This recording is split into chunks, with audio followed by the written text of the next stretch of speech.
আসসালামু আলাইকুম প্রিয় দর্শক, আলোচনায় আপনাদের সকলকে আমন্ত্রণ জানাচ্ছি। লাহিড়ীর বিশ্লেষণ। ইউনূসের বিদায়, ভারতেও স্বস্তি, আওয়ামী লীগ গুনছে ফেরার দিন। গৌতম লাহিড়ীর বিশ্লেষণ জানতে চাই। ধন্যবাদ ধন্যবাদ ধন্যবাদ। এবং এই 18 মাস যে বাংলাদেশে একটা ফ্যাসিবাদী শাসন ছিল, সেটা রাষ্ট্রপতি শাহাবুদ্দিন পরিষ্কার করে দিয়েছেন। ফ্যাসিবাদ শব্দটা ব্যবহার করেননি। রাষ্ট্রপতি যদি খোলা মুক্ত বাতাসের কথা বলেন, তাহলে বুঝতে হবে যে বাকি যা সমস্ত হয়েছিল এতকাল, সেইটা তো আজকে পরিষ্কার হয়ে গেল আর কি। আমি একটা অন্য কথা বলি। প্রথমত, যদি এটা ভারতের রাষ্ট্রপতি যদি এই ধরনের কোন নাগরিক সম্পর্কে কোনো মন্তব্য করতেন, তিনি যদি পদাধিকারী হতেন, তিনি যদি যে কোনো পদে যদি থাকতেন, তাহলে তাকে বরখাস্ত করা হতো। আর যদি তাও নয়, তাহলে তাকে গ্রেপ্তার করা হতো। দেশের 1 নম্বর নাগরিক, তিনি অভিযোগ করছেন যে দেশের রাষ্ট্রপতিকে তিনি হেনস্থা করেছেন। ফলে বাংলাদেশের ক্ষেত্রে হবে কি হবে না আমি জানি না, কিন্তু ইউনূসের গ্রেপ্তার হওয়াটা এর দ্বারা কিন্তু স্বাভাবিক পরিণতি। আমার যেটা, ভারতে যেরকম রাষ্ট্রপতিরা অতীতে বিভিন্ন মন্ত্রী সম্পর্কে মন্তব্য করেছেন, মন্ত্রীদেরকে বরখাস্ত করা হয়েছে মন্ত্রিসভা থেকে, গ্রেপ্তার করা হয়নি কিন্তু বরখাস্ত করা হয়েছে। এমনকি জয়িল সিং এর সময়ও তিনি এক মন্ত্রীকে বিরুদ্ধে মন্তব্য করেছেন, রাজীব গান্ধী, তার সঙ্গে রাষ্ট্রপতির কিন্তু সম্পর্ক ভালো ছিল না, তাও তিনি কিন্তু তাকে বরখাস্ত করেছিলেন। এরকম ভারতে কিন্তু বহু উদাহরণ আছে। রাষ্ট্রপতি যদি অসন্তোষ প্রকাশ করেন, তাহলে কিন্তু সেই ব্যক্তি বা সেই তিনি পদের যে পদেই থাকুন, তাহলে তার সম্পর্কে ব্যবস্থা নিতে বাধ্য। এখন মানুষের ক্ষেত্রে আমি জানি না কি হবে না হবে, বলতে পারবো না। ফলে এই যে মুক্ত বাতাসের বিষয়টা, এটা ঘটনা যখন রাষ্ট্রপতি বলছেন, তখন নিঃসন্দেহে এটা খুব চিন্তাজনক বিষয়। এবং আমার যেটা মনে হয়েছে, সেটা হয়তো অনেকের একটা জল্পনা ছিল যে ইউনূস হয়তো পরবর্তী রাষ্ট্রপতি হতে চলেছেন। কিন্তু আজকে দেখুন, রাষ্ট্রপতি এই কথাগুলো বলছেন, এবং তিনি সেই রাষ্ট্রপতি ইন্টারভিউতে তিনি অনেক বিষয়ে বলেছেন, যেগুলোতে তিনি বিএনপি শীর্ষ নেতৃত্ব সম্পর্কে বলেছেন যে তাদের কনফিডেন্স তিনি এনজয় করেন, সেনাবাহিনীর কনফিডেন্স তিনি এনজয় করেন। এবং সেই কথাটা বলার, এবং তাকে যে সংবাদপত্রে যে সাক্ষাৎকার দিলেন, সেটা সবটাই যে একেবারেই কোনো অগোচরে ঘটেছে বলে আমার মনে হয় না। তিনি একটা বার্তা হয়তো দিতে চাইছিলেন। ফলে এক্ষেত্রে এরপরে আমার মনে হয়, আমি ইউনূসের ক্ষেত্রে কি ব্যবস্থা হবে সেটা পরের কথা, কিন্তু ইউনূস পরবর্তী রাষ্ট্রপতি আর হতে পারবেন না, এটা আজকে নিশ্চিত করে দিয়েছেন শাহাবুদ্দিন। তিনি থাকুন বা না থাকুন, তিনি হয়তো বিদায় নেবেন, এবং তার সাংবিধানিক নিয়ম অনুসারে বিদায় নেবেন, সে কথাও বলেছেন। এটা এক। এবং দ্বিতীয়ত হচ্ছে, নিঃসন্দেহে ইউনূস থাকাকালীন ভারতের সঙ্গে সম্পর্ক ক্রমাগত অবনতি ঘটছিল, এবং তিনি যে ধরনের মন্তব্য, এমনকি তার শেষ বিদায়ী ভাষণেও তিনি ভুলেও সেভেন সিস্টারের কথা বলতে পারছেন না, সেখানেও উল্লেখ করেছেন। এখন কি করা যাবে আর কি। এখন তিনি যেখানে আছেন, আমার তো মনে হয় প্রথম বর্তমান যে সরকার, তার উচিত 18 মাসে তিনি কি কাজ করেছেন, তার চুক্তিগুলো কি ছিল। তাদের তো অভিযোগ ছিল শেখ হাসিনা দেশকে বিক্রি করে দিয়েছেন। তিনি যে দেশকে কিভাবে বিক্রি করে দিলেন যুক্তরাষ্ট্রের কাছে, সেটা তো বাংলাদেশের আজকে সব সংবাদপত্র লিখতে শুরু করে। একজনও নয়, প্রথমে একজন লিখেছিল, তারপরে আরো অনেকে লিখছে। আজকে আরো অনেকগুলো সংবাদপত্রে আমি দেখলাম যে এই ট্রেড ডিল ইউএস এর সাথে, সেটা কিভাবে বাংলাদেশের স্বার্থকে ক্ষুণ্ণ করবে। তো যিনি বাংলাদেশের স্বার্থ ক্ষুণ্ণ করছেন, এবং যেটা বাংলাদেশিরা বলছেন, তার কাছে কেন জবাব চাওয়া হবে না? ফলে এই ভদ্রলোকের চেহারা এবং মুখোশ উন্মোচিত হয়েছে আজকে।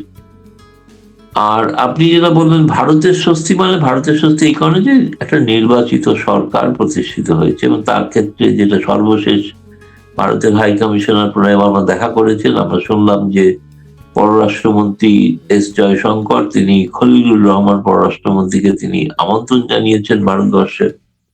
তিনি যেখানে কবে আসবেন সেটা কোনো ঠিক হয়নি, কিন্তু হয়তো খুব তাড়াতাড়ি ঠিক হতে পারে আর কি। ফলে সম্পর্কটা স্বাভাবিক করা, এবং কয়েকটা জায়গায় আগরতলা, কলকাতা, ঢাকা বাস সার্ভিস চালু হওয়ার বিষয় শোনা যাচ্ছে, এবং ভিসা সংক্রান্ত বিষয় শিথিল হতে পারে। কারণ আপনি একটা জিনিস দেখবেন, প্রণয় বর্মার কথায় কিন্তু একটা খুব গুরুত্বপূর্ণ কথা আছে ভারতের হাই কমিশনার। আমরা সম্পর্কটা মানুষের সাথে মানুষের করতে চাই, মানুষের সাথে মানুষের পিপলস টু পিপলস কন্ট্যাক্ট যেটাকে বলা হয়, সেটা কিন্তু সর্বপ্রথম দিক হচ্ছে ভিসা উন্নত করা। এবং সেটা যদি হয় তা নিঃসন্দেহে বাংলাদেশের বহু মানুষ কিন্তু উপকৃত হবেন। একই সঙ্গে আমি বলবো ভারতেরও বহু ব্যবসায়ী তারা উপকৃত হবেন, যে কারণে শিলিগুড়ি ব্যবসায়ীর কথা আপনি বললেন, তারা অতীতে ইউনুস থাকাকালীন যে সিদ্ধান্ত নিয়েছিলেন, ইউনুস চলে যাওয়ার পর সেই সিদ্ধান্ত প্রত্যাহার করেছেন। সুতরাং ইউনুসের জামানাটা ভারত বাংলাদেশের সম্পর্ক একটা কালো অধ্যায় ছিল। এইটা যে সকলে বুঝতে পেরেছেন, উপলব্ধি করতে পেরেছেন, এর জন্য বাংলাদেশের মানুষকেই অভিনন্দন জানানো উচিত।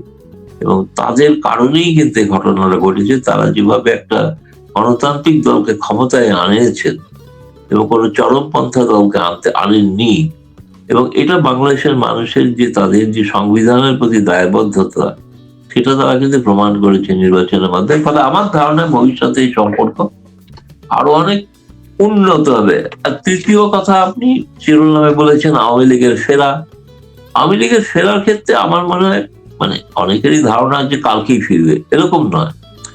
আমার ধারণা যে যেটা প্রথম কথা তারেক রহমান যেটা বলেছিলেন যে নিষেধাজ্ঞা প্রত্যাহার করার, তিনি কোন রাজনৈতিক দলকে নিষেধাজ্ঞা আরোপ করে বিশ্বাস করেন না। তিনি সেটা কিভাবে আরোপে মানে কিভাবে যা তিনি বাস্তবায়ন করবেন সেটা তিনিই জানেন, কবে করবেন সেটা তিনিই জানেন।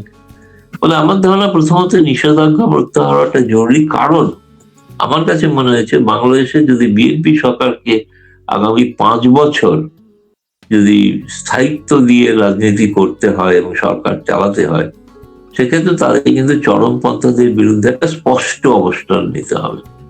এবং সেই অবস্থানটা কিন্তু নিতে গেলে যদি আওয়ামী লীগ না থাকে, তাহলে চরমপন্থারা সেই শূন্যস্থানটা অধিকার করবে। সেই কারণে আমার ধারণা আওয়ামী লীগকে একটা স্থান দেওয়াটা জরুরি বিএনপির স্বার্থে এবং বাংলাদেশের স্বার্থে। এবং আমার কাছে খুব অদ্ভুত লেগেছে, খুব চমৎকার লেগেছে, যেটা হচ্ছে যে 2-3টি বক্তব্য বলে শেষ করি। প্রথম পর্যায়ে 21শে ফেব্রুয়ারিতে তারেক রহমান যে ভাষণ দিয়েছেন, তিনি বাঙালি জাতির কথা বলেন, বাঙালি শব্দটা ব্যবহার করেছেন। এটা খুব একটা উল্লেখজনক দিক। এবং শাহাবুদ্দিন যিনি রাষ্ট্রপতি, তিনি কিন্তু জুলাইয়ের কথা বলেন তার বিবৃতিতে। এবং মুক্তিযোদ্ধা মন্ত্রী তিনি কিন্তু বলেছেন যে মুক্তিযুদ্ধের শহীদদের সঙ্গে আর কোনো যুদ্ধের শহীদদের তুলনা করা যায় না। ফলে বাংলাদেশে অনেকগুলো ঘটনা ঘটছে যে বিষয়গুলো খুবই ইতিবাচক ঘটনা, এবং যেটা যে মূল্যবোধের ভিত্তিতে বাংলাদেশ তৈরি হয়েছিল সেটার কথাই বেশিরভাগ মানুষ ভাবছেন। ফলে সম্পর্কটা আমার ধারণা অনেক দৃঢ় হতে পারে। এবং পর্যায়ক্রমে আওয়ামী লীগ নিশ্চিতভাবে তারা এখনো হয়তো স্বেচ্ছায় তারা অনেকে দপ্তর খুলে ফেলেছেন, কোথাও কোথাও হামলা হচ্ছে, খবরও পেয়েছি। হামলা ওটা অনুচিত। প্রথম পর্যায়ে আমি বলবো যে নিষেধাজ্ঞা প্রত্যাহার, তারপরে হচ্ছে যাদের বিরুদ্ধে মামলা আছে যে মামলাগুলোকে প্রত্যাহার, এবং পরবর্তীকালে তাদের রাজনৈতিক কর্মকাণ্ডে এটা ধরে নিয়ে করতে হবে যে আগামী 5 বছর কিন্তু বিএনপি রাজত্ব করবে, এটা ধরে নিয়ে করতে হবে।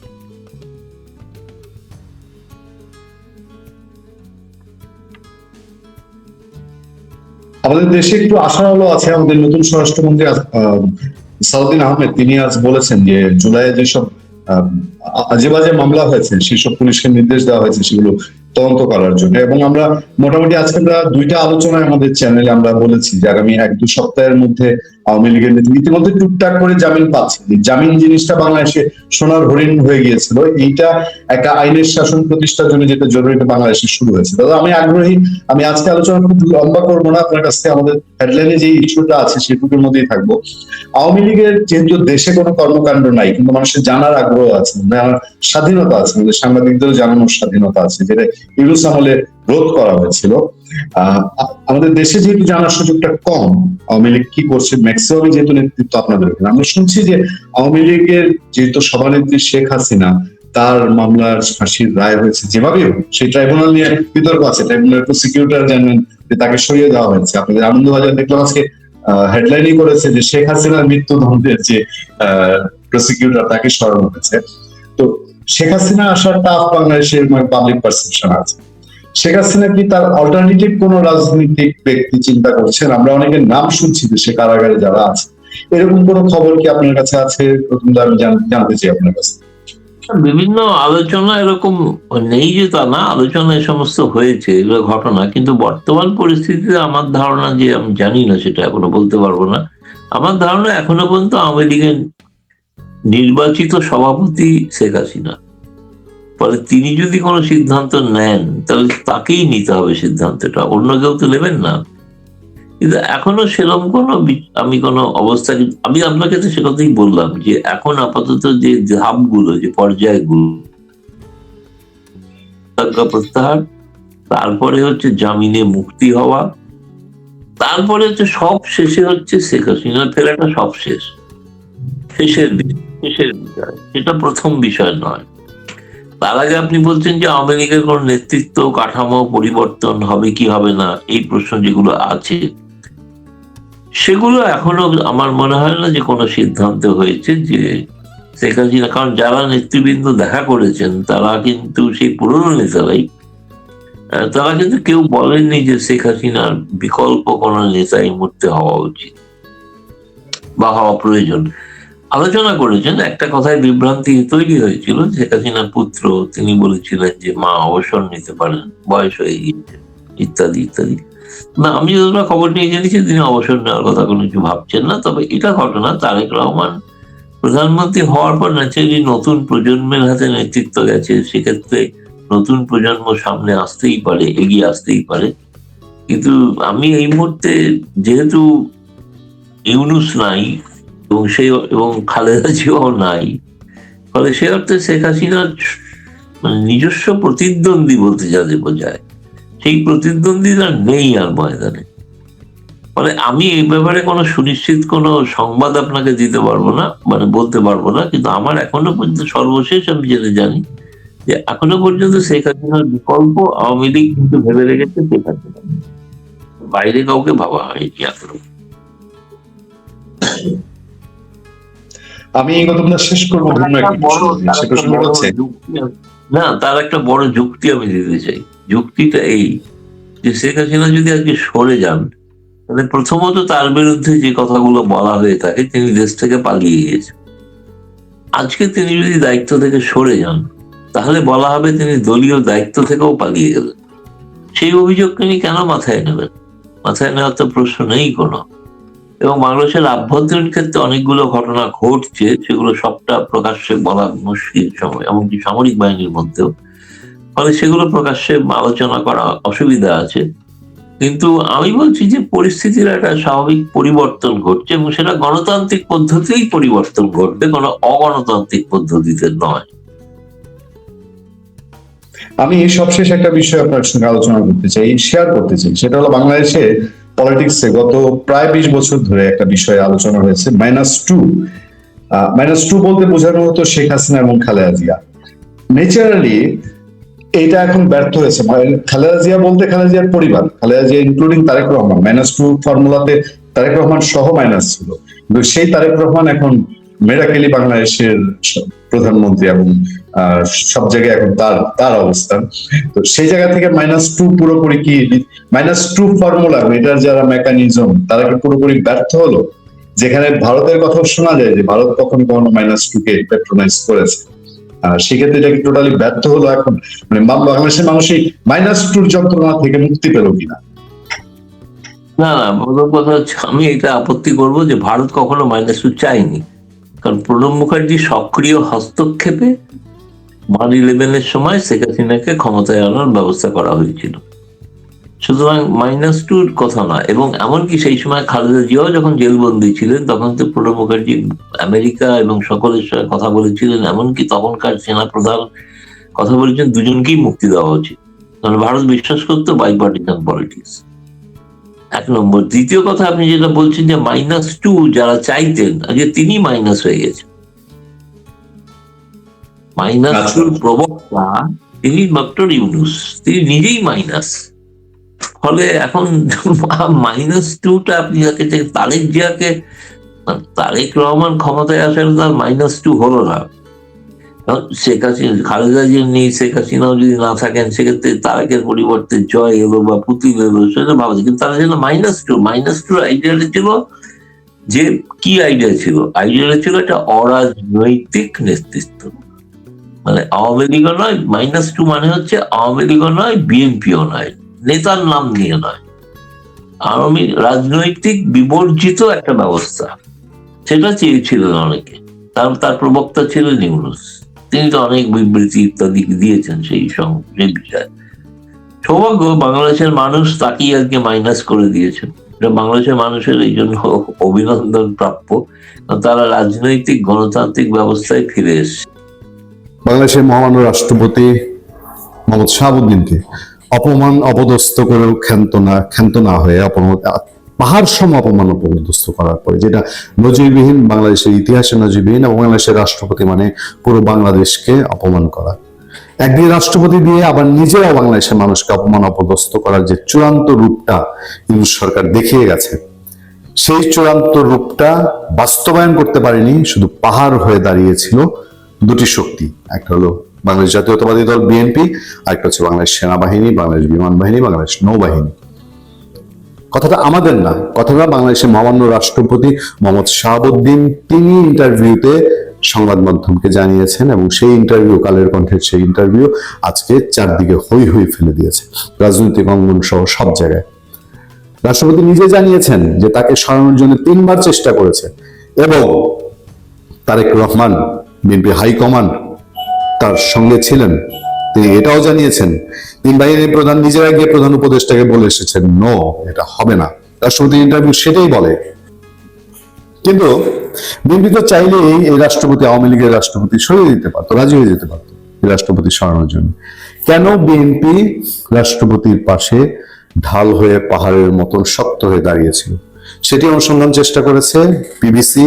অন্তর্বর্তী আমলে বিএনপি কেন রাষ্ট্রপতিকে রক্ষায় অনড় ছিল, সেই খবরটির দিকে আমরা একটু আপনাদের নজর দিতে চাই। বাংলাদেশে 2024 সালের আগস্টে শেখ হাসিনা সরকারের পতনের পর যখন প্রশাসন থেকে শুরু করে সুপ্রিম কোর্ট পর্যন্ত পরিবর্তন হয়েছে, তখন আওয়ামী লীগ সরকারের সময় নির্বাচিত প্রেসিডেন্ট মোহাম্মদ শাহাবুদ্দিন কিভাবে তার পদে টিকে থাকলেন, সেটি অনেকের কাছে কৌতূহলের বিষয়। এই সময় দেশের তখনকার প্রধান বিচারপতিকে পদত্যাগ করতে হয়েছিল, এবং সংসদের স্পিকার শিন শারমিন চৌধুরী অজ্ঞাত অবস্থান থেকেই পরে পদত্যাগ করেছিলেন বলে সংবাদ মাধ্যমে খবর এসেছিল। অন্তর্বর্তী সরকারের আমলে কমপক্ষে 2 দফায় রাষ্ট্রপতির অপসারণের কিংবা পদত্যাগের দাবিতে বঙ্গভবন ঘেরাও কিংবা বড় ধরনের চাপ তৈরি করা হলেও মোহাম্মদ শাহাবুদ্দিন থেকে গেছেন বঙ্গভবনই। তিনি গত 12 ফেব্রুয়ারি সংসদ নির্বাচনের পর 17 ফেব্রুয়ারি নতুন নির্বাচিত সরকারের প্রধানমন্ত্রীকে শপথ পড়িয়েছেন। এইসব পরিক্রমার মধ্যে দিয়ে রাষ্ট্রপতি কি কি বলেছেন আমরা এর মধ্যে আপনারা সংবাদ মাধ্যম থেকে জেনে গেছেন, আমরাও আজকে দিনের শুরুতে আপনাদেরকে আলোচনা জানিয়েছি। আমরা এর মধ্যে স্বরাষ্ট্রমন্ত্রী এবং তথ্যমন্ত্রী প্রতিক্রিয়া জেনেছি, তারা খুব সাবধানী প্রতিক্রিয়া জানিয়েছেন। তথ্যমন্ত্রী বলেছেন সরকার আরো বিস্তারিতভাবে এই ব্যাপারে তার প্রতিক্রিয়া জানাবে। স্বরাষ্ট্রমন্ত্রী বলেছেন, স্বরাষ্ট্রমন্ত্রী সালাউদ্দিন আহমেদ, তিনি বলেছেন যে নিয়ম অনুযায়ী যা হওয়ার এবং বাক স্বাধীনতা সবার থাকবে, যার জায়গা থেকে সে বলার বলবে, যার সেটা উত্তর দেওয়ার সে দিবে।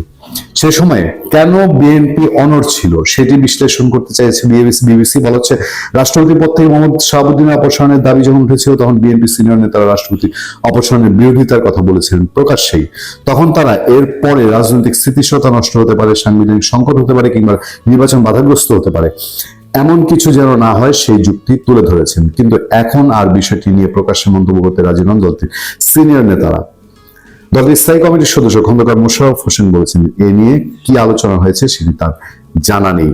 অন্তর্বর্তী সরকারের সময়ের দলের হয়ে গুরুত্বপূর্ণ ভূমিকা রাখা স্থায়ী কমিটির আরেকজন সদস্য নাম প্রকাশ না করার অনুরোধ করে বলেছেন, রাষ্ট্রপতির ইস্যুতে তাদের অবস্থান ছিল এমন যে যাতে করে এটিকে কেন্দ্র করে দেশের স্থিতিশীলতায় কোনো সংকট না হয়, যা সার্বিক রাজনৈতিক পরিস্থিতিকে আরো বিপন্ন করে তুলতে পারে।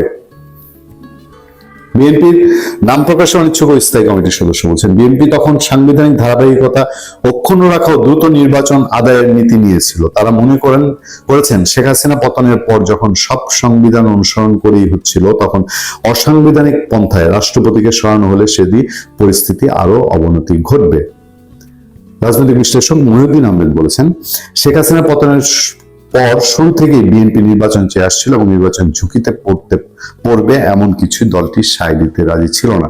রাষ্ট্রপতিকে কেন্দ্র করে নির্বাচন অনিশ্চিত হোক সেটি তারা চায়নি, কারণ তারা জানতো যে যত দ্রুত নির্বাচন হবে তত তারা ভালো করবে। এজন্যই রাষ্ট্রপতিকে অপসারণের বিপক্ষে তারা অবস্থান নিয়েছিল বলে আমার মনে হয়। এই হচ্ছে বিশেষজ্ঞদের মত। তবে আমি গতকাল থেকে আপনাদেরকে বলছি, যারা রাষ্ট্রপতিকে সরিয়ে দিতে চেয়েছে, মানে কি হলে পরে রাষ্ট্রপতি সরে গেলে দেশে অনিশ্চয়তা অস্থিতিশীলতা তৈরি হতো, সেটা নিশ্চিত যে এই যে মুষ্টিমেয় একটা অংশ, ধরেন একদম যদি আপনি সার্ফেসে দেখেন, মাত্র 15-20-30 জনের একটা টিম ওই বাংলা মোটরের রূপায়ণ টাওয়ার থেকে নেমে এসে তারা মপ করে যমুনার সামনে গিয়ে বাংলাদেশ আওয়ামী লীগের মতন 75 বছরের পুরনো একটা দল নিষিদ্ধ করে দিল। এরা মত করে সচিবালয়ে গিয়ে যা ইচ্ছা তাই বলে। আমরা সার্জিস আলমের একটা ভিডিও ঘুরছে সোশ্যাল মিডিয়ায়, চলুন কয়েক সেকেন্ড আমরা ভিডিওটা শুনি। আমরা যা মন চাইছে তাই করছি। পোলাপান মন চাইছে সচিবালয় ঢুকে গেছে, পোলাপান মন চাইছে উপদেষ্টা যিনি একজন মন্ত্রী ওনার কাছে চলে গেছে, পোলাপান মন চাইছে।